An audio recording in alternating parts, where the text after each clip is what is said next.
ረህመቱላሂ ወበረካቱ። ሰላም የሀገሬ ልጆች እንዴት ናችሁ? ደህና ናችሁ ወይ? እኔ ደህና ነኝ አልሐምዱሊላህ። እናንተ እንዴት ናችሁ? ደህና ናችሁ? ከኔ ጋር ሁሉ ሰላም ነው አልሐምዱሊላህ። ውድ ቤተሰቦቼ ዛሬ በትረካ ወይም ደግሞ በእንስሳዎች አስደናቂ ባህሪያት አይደለም የመጣሁት። ዛሬ የመጣሁት አንድ ቪዲዮ አይቼ በጣም ያ ቪዲዮ ስላሳዘነኝና እንዲሁም ደግሞ ከዚህ ቪዲዮ ብዙዎቻችሁ መማር ስላለባችሁ ብዬ ያንን በማሰብ ነው ዛሬ የመጣሁት። ለየት ባለ ነገር ነው የመጣሁት እና እስኪ በመጀመሪያ ምንድነው ለሚለው ይሄን ቪዲዮ እስኪ አብረን እንከታተለውና መጨረሻ ላይንም የራሴን ሐሳብ እሰጣለሁ ማለት ነው። በጣም ነው ያሳዘነኝ። ሁላችሁም በተለይ የማዳም ቅመሞች ልሰሙት የሚገባ ነገር ስለሆነ ነው ይዤ የመጣሁት ማለት ነው። ይሄንን ቪዲዮ መስማትም አለባችሁ እንዲሁም ደግሞ መተግበርም አለባችሁ ማለት ነው። ምክንያቱም በአሁኑ ሰዓት ላይ እኔ እንጃ በአሁኑ ሰዓት ላይ ለራሳችሁ ካላሰባችሁ ማንም ሊያስብላችሁ፣ ማንም ስለናንተ ሊጨነቅላችሁ፣ ማንም በእናንተ ቦታ ላይ በእናንተ ጫማ ላይ ሊቆምላችሁ የሚችል ሰው የለም። ስለዚህ እስኪ ይህን ቪዲዮ መጀመሪያ አብረን እንስማ። ምናልባት ብዙዎቻችሁ ሰምታችሁት ሊሆን ይችላል፣ ግን ደግሞ ያልሰማችሁት ቤተሰቦች ካላችሁ እስኪ ይህን ቪዲዮ አብረን እንስማ። ወራህመቱላሂ ወበረካቱ ውዶቼ እንዴት ናችሁ? ዛሬ እንግዲህ ያው ሰሞኑን ቤት ስሸቅል ነው የከረምኩት። አይታችኋል። ቤተሰብ የለኝም ነበር፣ ሰራተኛ የለኝም። በእርግጥ ራህመት አረም ነበር ሄደችው፣ ግን ልጆች ትምህርት ሲጀምሩ ከበደኝና አዲስ ሰራተኛ መጣሁኝ። ግን ያው ዛሬ ይዣት የመጣሁት በጣም የሚያስተምር ነገር ከታሪኳ እናንተም ትማራላችሁ ብዬ ስላሰብኩ ነው። የመዲና እህት ናት። መዲናን ታውቋታላችሁ። የመዲና እህት ናትና ውጭ ሀገር ረጅም ጊዜ ይኖራለች። መዲናን እንኳን ለትምህርቷ በጣም ብዙ ነገር ስታግዛት ምናምን ነበር እኔ የማውቀው። ቤተሰቧን ሁሉ በጣም ታግዝ ነበርና አሁን እኔ ጋር ሰራተኛ ሆና ስትመጣ በጣም ነው ሞራሌ የተነካው። ግን ያው እስኪ ያለውን ነገር ራሷን ታስተዋውቃችሁና እናወራለን። እንዴት ነሽ? ሰላም ነው። እንኳን ደህና መጣሽ። እንኳን ደህና መጣሽ። ስምሽን ንገሪያቸውና እስኪ። መርሃባ ሰዓዳ መኮንን እባላለሁ። የመዲና እህት ነኝ። ውጪ ስንት ጊዜ ቆየሽ? ውጪ 15 ዓመት ቆይቻለሁ። የሄድኩት በ14 ዓመት ነው የሄድኩት። ያው ትምህርትም ሁሉንም ነገር ትቼ ነው የሄድኩት። በትንሽነት ማለት ነው የሄድኩት እና ያው ያለውን ነገር ሁሉንም ቤተሰብ እያገዝኩ ነበረ እና አሁን ላይ በጣም ስመጣ እንዳልጠበቅኩት ሁሉም ነገር የሆነው ባዶ ነው። ቤት ምንም እንሰራሽ ነበር ቤተሰብ የለም። ቤተሰብ ጋር መጥቼ አሁን 3 ወር ነው ተቀመጥኩት። ከዛ በኋላ ላይ ያው ሁሉንም ነገር ውሸት ነው።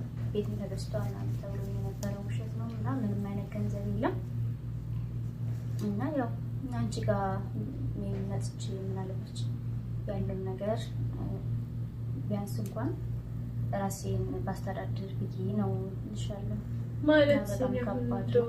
ያልገባኝ ማለት ነው እንደው ምንም ነገር አላገኘሽም? ያን ሁሉ እንደዛ አስታግዣቸው ነው ያስታውሳለሁ። መዲና እንኳን የሆነ ነገር ሲቸግራት እኔ ያልሰጥሞ የሆነ ነገር ካልኳት አንቺ ነበር የምትደውለው። ይሄን ያክል ያደርገሽላችሁ አሁን የሚያግዝሽም ሰው ምንም አጣሽ? ከባድ ነው ስልሽ ያው ታውቂያለሽ፣ መዲና ብቻ እሷን እያስተማርኩት ነበረ። ግን ያው እሷም ስራ ላይዘችም አሁን ላይ ቢሆን ያው እየተማረች ነው፣ ግማሹን አልጨረሰች መሰለኝ እና ቤተሰብ ሌሎች ነገሮች ምንም ባዶ ነው። ምንም ነገር የለም እንደሌለ ነው የነገሩኝ። ወንድሜም እንደዛው ነው ያው የሚሉሽ መጨረሻ ላይ እስከዛሬ ሰርተሻል ነበር ፈልገሽ ነው የላክሽው እኛ አላስገደድንሽም ምናምን የሚሉሽ የሚመለሰው መልስ እንደዛ ነው። ብቻ በጣም ያሳዝናልና ለእህቶቼ ብዙ ትምህርት ይሆናቸዋል ብዬ አስባለሁ። በጣም ከባድ ነው ይሻላል። አይ ከባድ ነው። አሁን አረብ ሀገር ኖረሽ ገንዘብን ያን ያክል መመንዘር ለምደሽ አሁን እኔ ጋር በ2500 መቀጠር በጣም ነው የሚከብደው።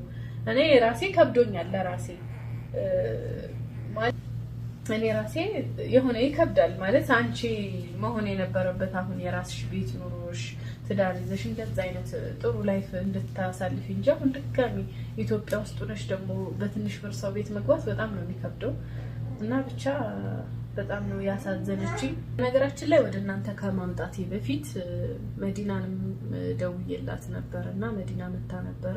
ያ መዲና በምንም ነገር ልታግዛት አትችልም። ያው የራሷ ትንሽዬ ቤት ተከራይታ ነው መዲና እየኖረች ያለችው እና ለራሷ ነው ህይወቷን የምትመራው። ግን የዩቲዩብ ቻናል የመዲና አለ። ግን ያው መዲና አልተመቻትም እየሰራችበት ስላልሆነ አንቺ ጋር ከሆነች ትበረታታ የዩቲዩብ ቻናሉን እሰጣታለሁ ብላለች። ከስር ያለውን ሊንክ አስቀምጥላችኋለሁኝ። ሰብስክራይብ አድርጓት፣ አግዟት። ያው እኔ በቻልኩት የቻልኩትን አደርጋለሁኝ። ብቻ ሁላችሁም አንዳንድ ጊዜ ስለ ራስ መኖር ለራስ ማሰብ የመሰለ ነገር የለም። አሁን ሰውት አረብ ሀገር ኑራ በዙ ብር 100 200 300 ሺህ ከዛ በላይ በእጇ መቁጠር የለመደች ልጅ አሁን ሰው ቤት ገብታ በ2500 ብር ተቀጥራ ስትኖር ይከብዳል። ግን ከኔ ምንም ማድረግ አልችልም፣ ያለኝም አማራጭ ይሄን ስለሆነ እና በዚህ ኢንሻአላህ እናንተ መገዟት። እንደው የምታስተላልፊው መልዕክት ካለሽ? ያው እስከዛሬ ድረስ እንግዲህ ታውቂያለሽ፣ ያው ብዙ ገንዘብ መቁጠር የለመደ ሰው ምናምን ነው እንዳልሽው። ግን ቢሆንም ያው በሀገራቸው ቢሰሩ ሁሉም ሰው ያስባሉ፣ ወይም ደግሞ አካውንታቸውን ከፍተው በራሳቸው ብራቸውን ይዘው ቢመጡ የተሻለ የሆነ ነገር ለራሳቸው ሲመለሱ ቢገዙት፣ ቤትም ሆነ የሚያደርጉት የሚንቀሳቀሱበትም የራሳቸው ነገር ሊኖራቸው ይገባል ማለት ነው ሲመጡና ገንዘብ ባያባክኑ እላለሁ። እና አመሰግናለሁ።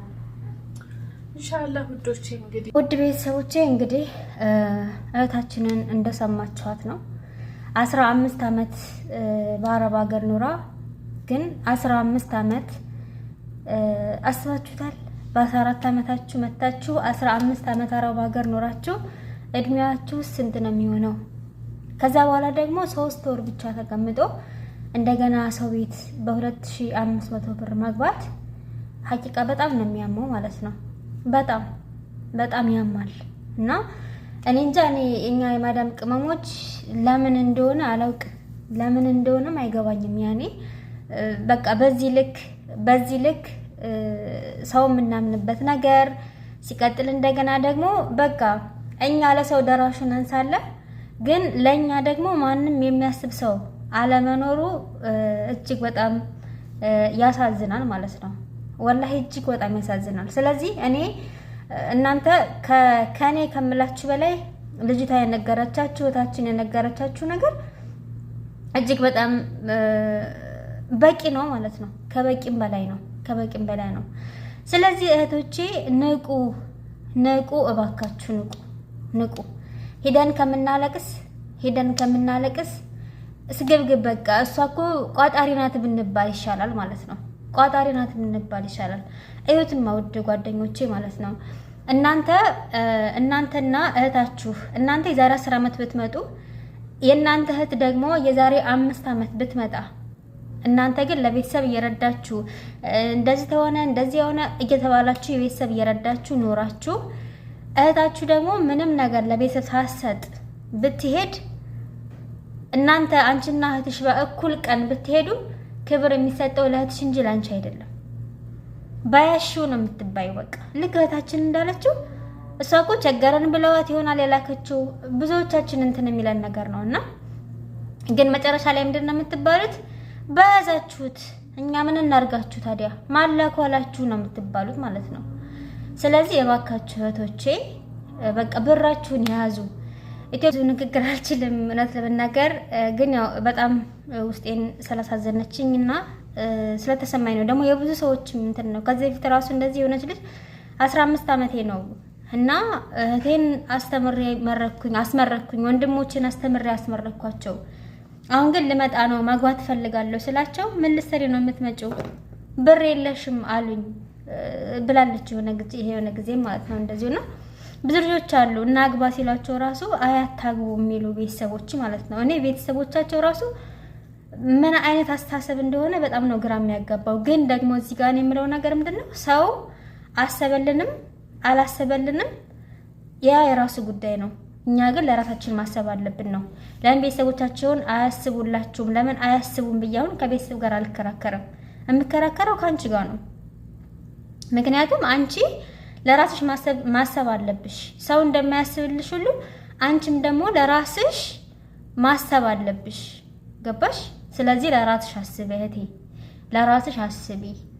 እዚህ ሆነሽ ሀገር ቤት ራሱ ከመሄድሽ በፊት በቃ የሆነ ነገር ስሪ፣ የሆነ ነገር ያዢ።